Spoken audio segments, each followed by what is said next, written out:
So hi guys, welcome back to my channel SJK wrestling universe. So நாம் அன்றைக்கி வீடியோவில் இப்போ லேட்டஸ்ட்டாக வந்திருக்கிற ரெஸ்லிங் நியூஸ் அப்டேட்டை பார்க்க போகிறோம். ஸோ அதெல்லாம் பார்க்குறதுக்கு முன்னால் இதேமாரி சுவாரஸ்யமான இன்ட்ரெஸ்டிங் ரெஸ்லிங் நியூஸ் அப்டேட் தெரிஞ்சுக்க ஸோ நீங்கள் நம்ம சேனல் வந்து சப்ஸ்கிரைப் பண்ணி வச்சுவிடணும். ஸோ சப்ஸ்கிரைப் பண்ணது மட்டும் இல்லாமல் பக்கத்தில் இருக்க நோட்டிஃபிகேஷன் பல்லையும் ஆளில் போட்டு ஸோ இந்த வீடியோக்கு லைக் பண்ணி வச்சுக்கோங்க.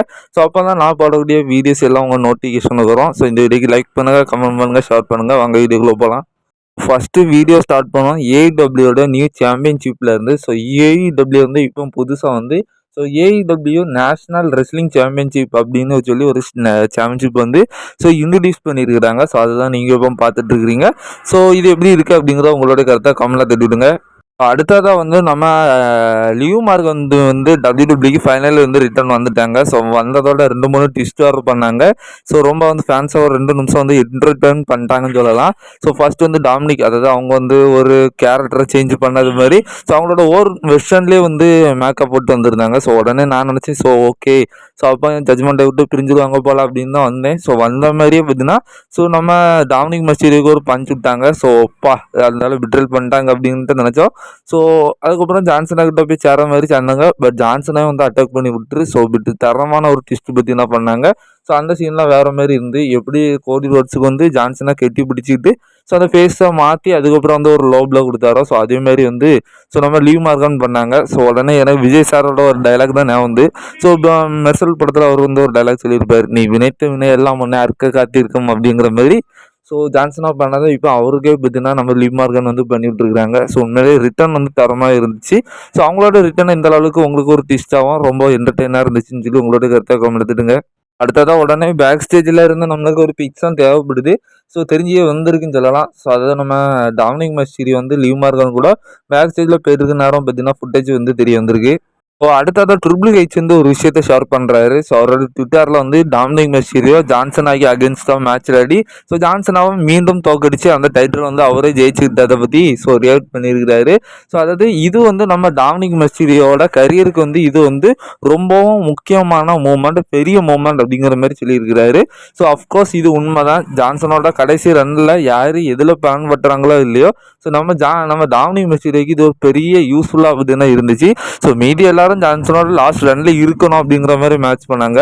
பட் ஃபியூச்சரை நோக்கி போகிற ஒரு ரெஸ்லருக்கு வாய்ப்பு கொடுத்தது மாதிரியும் ஸோ அவர் அதை பர்ஃபெக்டாக யூஸ் பண்ணது வந்து ஜான்சனாகவும் நம்ம டாமினிக் மஸ்டீரியோன்னு சொல்லலாம்.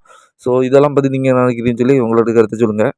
ஸோ அது மட்டும் இல்லாமல் சர்வேர் சீரிஸ் முடிஞ்சதுக்கு அப்புறமா ஒரு புது ஃபோட்டோ வந்து தெரிய வந்திருக்கு. நம்ம லீவ் மார்கன் வந்து அவங்களோட எக்ஸ் தளத்தில் இதை ஷேர் பண்ணியிருக்கிறாங்க. ஸோ ஜான்சனோட டிஷர்ட்ஸு, அதாவது அவரோட கெட்டப்பில் பார்த்தீங்கன்னா ஃபோட்டோ எடுத்து பார்த்தீங்கன்னா ரெஸ்பெக்ட் பண்ணியிருக்கிறாங்க ஜான்சனா. அஃப்கோர்ஸ் நம்ம ஜட்ஜ்மெண்ட் டேயில் இருக்கிற ராக்ஸின் ஃபெரிஸ், ரெக்கல் ராட்ரிகஸ், அதுக்கப்புறமா நம்ம லீவ் மார்கன். ஸோ இவங்க 3 பேர்த்துக்குமே ஜான்சனா கூட ஒரு ஃபைனல் டைமில் ஒரு சின்ன ஒரு ரோல் பார்த்தீங்கன்னா கிடச்சி ஸோ அதில் ஒரு பெரிய மூமெண்ட் பண்ணாங்க. ஸோ அதுதான் அவங்க ஷேர் பண்ணியிருக்கிறாங்க. ஸோ அடுத்ததான் நேற்று ஜான்சனா வந்து நம்ம சர்வேர் சீரீஸில் டாமினிக் மஸ்டீரியோ அகேன்ஸ்டாக மேட்ச் பண்ணார் தெரியுமா. ஸோ அந்த மேட்ச் தான் ஜான்சனோட கரியரில் ஸோ பேப்பர்வியூ மேட்சஸில் இது வந்து 178வது மேட்ச் அப்படிங்கிற மாதிரி சொல்லப்படுது. ஸோ அதாவது ஜான்சனா நம்ம டபிள்யூடபிள்யூக்கு வந்து ஸோ நேற்று நடந்த பேப்பரியோட ஸோ 178வது பேப்பரி மேட்ச்சில் வந்து அவர் கம்ப்ளீட் பண்ண ஒரு ரெக்கார்டை பார்த்தீங்கன்னா வச்சுருக்காரு. ஸோ அடுத்ததாக வந்து இப்போ ஒரு ரூமர் செய்தி கிடச்சிருக்கு. ஸோ இந்த ரூமர் செய்தி யாருக்குன்னா ஏடபிள்யூ ஃபேன்ஸுக்கு தான். ஸோ ஏடபிள்யூ சேர்ந்த கெனி ஒமேகாவோட ஒரு ரூமர் செய்தி தான். ஸோ ஏஇடபிள்யூ வந்து இப்போ ரொம்ப ட்ரை பண்ணிட்டு இருக்கிறாங்க. ஸோ நம்ம கெனி ஒமேகா வந்து ஸோ ஏடபிள்யூவில் மேட்ச் பண்ண வரலாம். ஸோ அதெல்லாம் அவர் சிங்கிள்ஸ் மேட்சை விளையாடுற நேரம் வந்து ஸோ ரொம்ப லென்த்தான மேட்சஸ் வந்து கொண்டு போண்டாம் அப்படிங்கிற மாதிரி நினைக்கிறாங்க. உங்களுக்கு புரிய மாதிரி சொல்கிறேன்னா கெனி ஒமேகாவோட ஏடபிள்யூ மேட்ச்சில் வந்து ரொம்ப லென்த்தாக இருக்காது, ஒரு ஷார்ட் டைமாக பார்த்தீங்கன்னா இருக்கணும் அப்படிங்கிற மாதிரி விருப்பப்படுறாங்க. ஸோ ரொம்ப லென்த்தாக இருக்க வேண்டாம் அப்படிங்கிற மாதிரி ஸோ ஏடபிள்யூன்னு நினைக்கிறாங்களாம். ஸோ இதுக்கான காரணம் என்னன்னு எனக்கு சரியாக தெரில. ஸோ ஏன்னா நான் வந்து அவ்வளோ ஏடபிள்யூ பார்க்க மாட்டேன், அதனால் எனக்கு அங்கே இருக்கிற சுச்சுவேஷன்ஸ் தெரியாது. மேபி நீங்கள் யாராவது ஸோ ஏடபிள்யூவை பார்க்குறீங்கன்னா அதுக்கான காரணம் ஏதாவது உங்களுக்கு தோன்றதை பார்த்தீங்கன்னா ஷேர் பண்ணுங்கள். ஒரு அவருக்கு ஏதாவது இன்ஜுரி இருக்கா, இல்லைனா அவர் லேடர் மேட்சஸ் அவ்வளோ ப்ரூட்டராக இருக்குமா அப்படிங்கிறது எனக்கு தெரியல. ஸோ இப்போதைக்கு ஏடபிள்யூ வந்து விருப்பப்படல நம்ம கெனி ஒமேகாக்கு வந்து ரொம்ப பெரிய மேட்செல்லாம் கொடுக்கண்டாம். ஒரு ஷார்ட் அண்ட் ஸ்வீட்டாக ஒரு கொஞ்சம் குறுகிய நேரத்தில் ஒரு 10 நிமிஷம் 15 நிமிஷத்துக்கு மட்டும் இந்த ஒரு மேட்ச் கொடுப்போம் அப்படிங்கிற மாதிரி முடிவில் இருக்கிறதாட்டு ஒரு ரூமர் கிடச்சிருக்கு. அதான் நேற்று சர்வேர் சீரிஸ் மேட்ச், அதாவது மெயின் இவன் மேட்சை பற்றி தான் நம்ம முழுசாக பேசிகிட்டு இருந்தோம். ஸோ ஜான்சனோட கதை பற்றி கூட நம்ம பேசலை.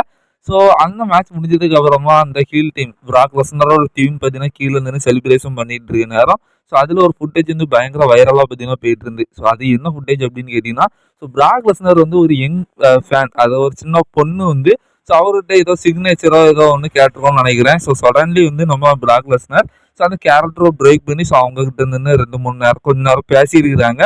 ஸோ அந்த ஃபுட்டேஜ் எல்லாம் வந்து நிறைய பயங்கர வைரலாக பார்த்தீங்கன்னா போயிட்டு இருந்து. ஸோ குறிப்பாக இப்போ இருக்கிற பிராக் லெஸ்னரை பொறுத்த வரைக்கும் ரொம்ப ஃபன்னியாக மாறிட்டாரு. ஸோ உண்மையிலே தலைவன் உள்ள ரிங்குக்குள்ளே 1000 தான் அவர் ஹீல் டவுன் பண்ணி ஸோ தாறுமாறாக இருந்தாலும் ஸோ கொஞ்சம் சிரிக்கிறது ஸோ அவரோட கேரக்டரில் வந்து ரொம்ப மாறி இருக்காரு. ஸோ அதுக்கான காரணம் ஸோ அவருக்கும் ஸோ இப்போ WWE ஒரு கடைசி கட்டங்களுக்கு வந்துட்டாரு. ஸோ அவர் எப்போ வந்து ஸோ WWE விட்டு போவார் அப்படிங்கிறதே தெரியாது. ஏன்னா அது பிராக் லெஸ்னரோட முடிவு தான். ஸோ திடீர்னு அவர் வந்து WWE விட்டு போகிறது மாதிரி இருந்துச்சுன்னா ஸோ அவரோட கடைசி ரன்னு ஸோ ஃபேன்ஸ் மத்தியில் கடைசி வரைக்கும் அவர் ஒரு இன்ட்ரப்டில் இருக்க முடியாது. ஸோ அதுக்காக தான் அவர் இப்படி பண்ணுறாரு. ஸோ இதே இது கொஞ்சம் வருஷங்களுக்கு முன்னே ஸோ 2018, 11 ஸோ அந்த காலகட்டத்திலலாம் பார்த்தோம்னா ஸோ பிராக் லெஸ்னர்னா அவர் ஒரு டெரர் பீஸ் தான். அவர் வாயெடுத்து பேச மாட்டார். ஸோ நம்ம பாலிகம்னு தான் அவருக்கு பதிலாக பேசுவார். ஸோ அப்படி இருந்தார். பட் இப்போ அதெல்லாம் கிடையாது. அப்போலாம் பேச்சு வீச்சு அந்த மாதிரி இருந்தார். இப்போ அப்படி கிடையாது பிராக். ஸோ உங்கள் எத்தனை பேர்த்துக்கு பிராக் லெஸ்னரோட இந்த வெர்ஷன் பிடிச்சிருக்கு அப்படிங்கிற மாதிரி உங்களுடைய கருத்தை கமெண்ட்டில் தெரிவிடுங்க. ஸோ எனக்கு பர்சனலி ஸோ எல்லா கேரக்டருமே பிடிக்கும். ஸோ இப்போ பிராக் லெஸ்னரோட இந்த கவுபாகி கேரக்டர் ஸோ அதில் கொஞ்சம் ஃபன்னியான கேரக்டர் பண்ணுறது எல்லாமே தாறுமாறாக தான் இருக்குது. எனக்கு பிடிச்சிருக்கு.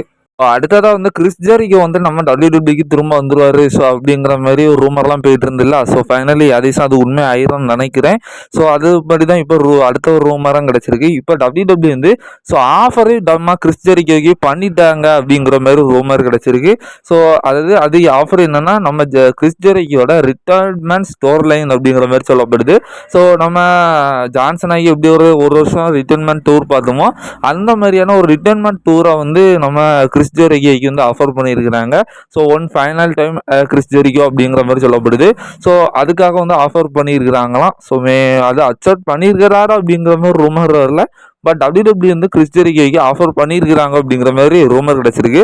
ஸோ அது வந்து அவரோட ரிட்டைர்மெண்ட் டூருக்காக மட்டுமே அப்படிங்கிறதையும் தெரிஞ்சுக்கோங்க. ஸோ அடுத்த அப்டேட் யாரை பற்றினா செத் ஃப்ரீக்கன் ராலன்ஸை பற்றி தான். ஸோ இதுக்கு முன்னே நம்ம அப்டேட் எப்படி பார்த்துருந்தோம்னா ஸோ மேபி வந்து நம்ம செத் ராலன்ஸ் வந்து இந்த வரக்கூடிய ரெஸ்ல்மேனியா 42 வந்து மிஸ் பண்ணிடுவார் அப்படிங்கிற மாதிரி ஸோ அப்டேட் வந்துருந்துச்சு. ஸோ பட் இப்போ அந்த அப்டேட் வந்து நம்ம செத் ராலன்ஸே கொடுத்துருக்காரு. ஸோ அவர் என்ன சொல்கிறாருன்னா ஸோ அவர் அந்த டைம் பீரியட்லாம் கொஞ்சம் விஷயத்த சொல்லியிருக்கிறாரு. ஸோ அதுக்கப்புறமா அவர் எப்போ WWEக்கு ஸோ ரிட்டர்ன் வர்றாரு ரெஸ்லிங் பண்ணுற லெவலுக்கு தயாராகி எப்போ WWEக்கு திரும்ப ரிட்டர்ன் வர்றாரு அப்படின்னு கேட்டிங்கன்னா ஸோ அவர் நம்புறாரு.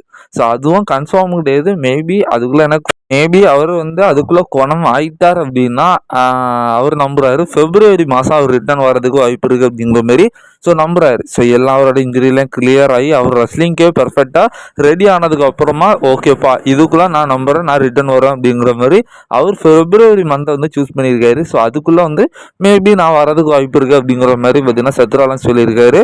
ஸோ அதேமாதிரி அந்த இன்டர்வியூ கேட்டிருக்காங்க. அப்போ நீங்கள் மேபி அதுக்குள்ளே வந்தால் ரெஸ்ல்மேனியா 42 மேட்ச் பண்ணீங்களா அப்படின்னு கேட்டதுக்கு ஸோ அதுக்கான பர்ஃபெக்ட் டைம் வேண்டாமா. ஸோ ரெஸ்ல்மேனியா சீசனுங்கிறது ராயல் ரம்பிளே வந்து ஸ்டார்ட் ஆகிடும். நான் February மாதம் ரிட்டர்ன் வர்றதுனால மேபி அதுக்கான பர்ஃபெக்ட் ஸ்டோர் லைன் ஏதாவது எனக்கு அதுக்கெல்லாம் கிடச்சுன்னா மேபி நான் பண்ணதுக்கு வாய்ப்பு இருக்குது.